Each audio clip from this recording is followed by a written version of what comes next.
చూస్తే కనుక ఏ విధంగా తీసుకోవచ్చు ఈ పరిణామాన్ని? ఈరోజు అత్త వేధింపులు అనంటే చెప్పుకోవడానికి తల్లిదండ్రులు ఉన్నారు, అన్నయ్య ఉన్నాడు, బంధువులు ఉన్నారు. మరి ఆ పాప ఎంత సెన్సిటివ్ ఈరోజు ఆ మాత్రం కూడా ధైర్యం చేయలేదు. ఆ పాపలు ఆ అబ్బాయి అసలు మన ఊర్లో వాళ్ళు ఎక్కడో దూరం చదువుకున్నప్పటికి కూడా ఈ ఈ అయ్యా వీళ్ళు అంటాం మేము, వీళ్ళు ఎంత సౌమ్యంగా ఉంటారనేది మా గ్రామ ప్రజలందరికీ తెలుసు. కాకపోతే ఒక ఉన్నతమైన వృత్తిరీత్యా ఎక్కడికో వెళ్ళినప్పటికీ మన ఊరు గ్రామంలోపు ఏదో పాపకి పెళ్లి చేయాలనే ఉద్దేశంతో పెళ్లి చేయడానికి వచ్చారు. అంత అనుకునే ప్రకారము కట్నాలు ఇవ్వడం అయితేనేమి ఇలాంటివన్నీ అనుకుని మూడో కంటికి తెలియకుండా గౌరవప్రదంగా పెళ్లి చేసి పాతపట్నంలో పెళ్లి చేశారు.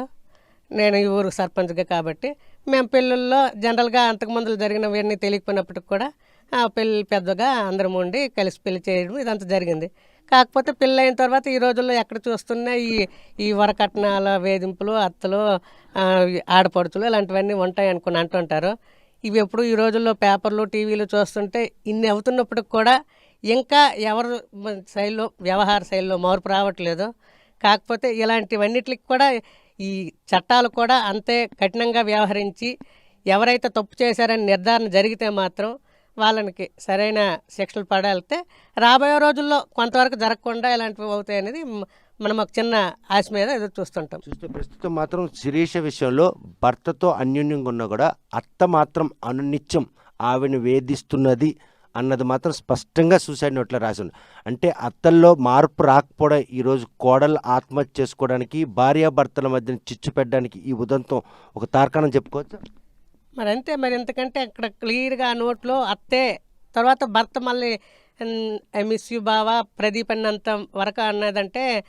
కాకపోతే అతడిది కూడా చిన్న తప్పు ఉంది. ఏకం తల్లిని ఫాలో అయ్యి ఎంతసేపు నా భార్యకి కూడా మీరేమనకండి అనాలి తప్ప ఎంతసేపు తల్లి ఏది చెప్తే అదే వేదం అనుకునే ఉన్న రోజుల్లో ఇలాంటి సమస్యలు వస్తుంటాయని మేము ఎప్పుడూ అనుకుంటాం. ఈరోజు మన దగ్గర అయింది, ఇలాంటివి దగ్గర అవుతుంటాయి.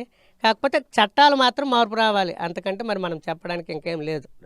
కనుక ప్రస్తుతం మాత్రం ఇటువంటి ఘాతకాలకు పాల్పడిన విషయంలో మాత్రం కఠినమైన శిక్షలు కనుక అమలు చేసినట్టయితే, చట్టాల్లో అమెండ్మెంట్ జరిగినట్టయితే మాత్రం ఈరోజు ఇటువంటి ఘాతకాలకు పాల్పడడానికి ఏ అత్త కూడా సాహసం చేయదు. కొడుక్కు పెళ్లి చేశాను అన్నటువంటి ఒక సంతృప్తి కంటే కోడలను వేధించుకు తిన్నటువంటి అత్తను మాత్రం కఠినంగా శిక్షించాలని గ్రామస్తులు, బంధువులు కూడా కోరుతున్నారు.